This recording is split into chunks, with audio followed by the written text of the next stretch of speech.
do the introductions first. We'll try and be short and sweet. My name is Josephine Rydberg, and I'm currently doing a PhD at Stockholm University of the Arts, where I'm looking at LARP and VR as examples of interesting dramaturgy with participation as a main element. And my friend up here is... Hello, I am Nadja Lipsyc. I'm also finishing a PhD on VR and LARP and how they can fit each other. And I'm also teaching interaction design. Thank you.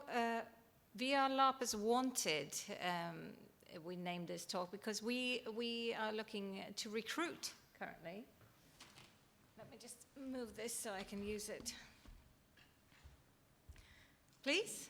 I know that you all hate digital now. This is so last season. Everybody wants it to be IRL, physical, and touchy-feely, but we promise it's going to be worth it all the same. And one of the reasons it's going to be fun and funky is because you don't have to be a programmer, you don't have to develop the space. You can, of course. It allows you a lot more freedom to create magic worlds, but there are a lot of spaces you can use to create VR-larps, such as VR chat, Oculus venues, even.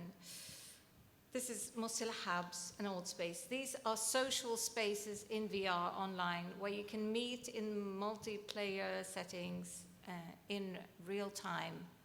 And that, of course, is a perfect condition to create some LARPing magic.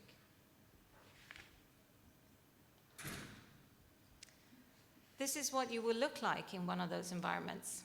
See? There are some restrictions, of course. The facial communication is somewhat limited, but we think there are maybe advantages to that as well. We have come up so far with 5 reasons, 5 main points why we find VR-larps to be interesting, even as restrictions are loosening their grip on us. Of course, over the distance is the main point. That makes us use less fossil fuel, for instance, hopefully. I haven't done the calculations yet, but I've flown a lot here and there for LARPing, and I'm starting to feel a little bit guilty about it. Of course, VR-larping offers an easy breezy opt-out, as you can do it from the safety of your own home.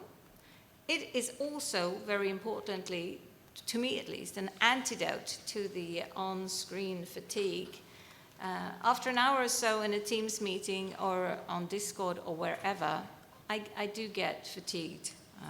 I think it's really tiring.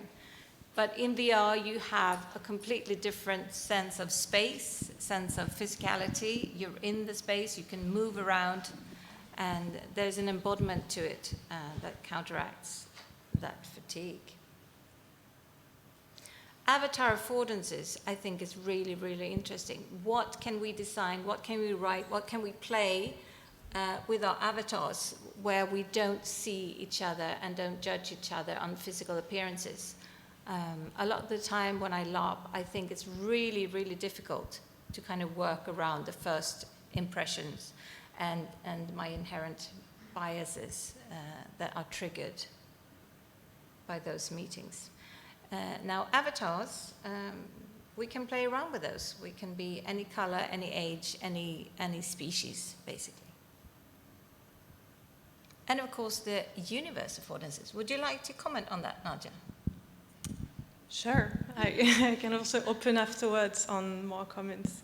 But yeah, universe affordances, obviously, you get to play in every type of physical setting you would like, where the physical laws are different, where bodies might be taking different shapes in the environment, where eras are the eras you want to represent, etc. Right. So we are starting this journey creating a collection of VR-larps. Hopefully this next year we'll be working with editing a collection of VR-larps. So we need you to write some for us, please, and play test them with us, please. And a good place to start, I think, is really like Joffe was showing you, to explore the social VR spaces. So we have some VR headsets here, but if you can find some nearby, go and try and see for yourselves which universes exist already, which avatars you can draw inspiration from, and how you can create for what is already here. Because believe it, from my experience, you don't want to start VR production with the VR-larp, but really use what is there, and there is a lot to be inspired by. You can find probably most of the simple settings, so if you have a good LARP you think that can be set in a bar, for instance, it's likely that you can do that in VR. If you can set up a Teams meeting, you can set up a VR-larp, I promise. I mean, me and the gear and Nadja will be here all weekend. We have a point in the program where it says try out VR, but really just hit us up anytime and we'll be happy to oblige.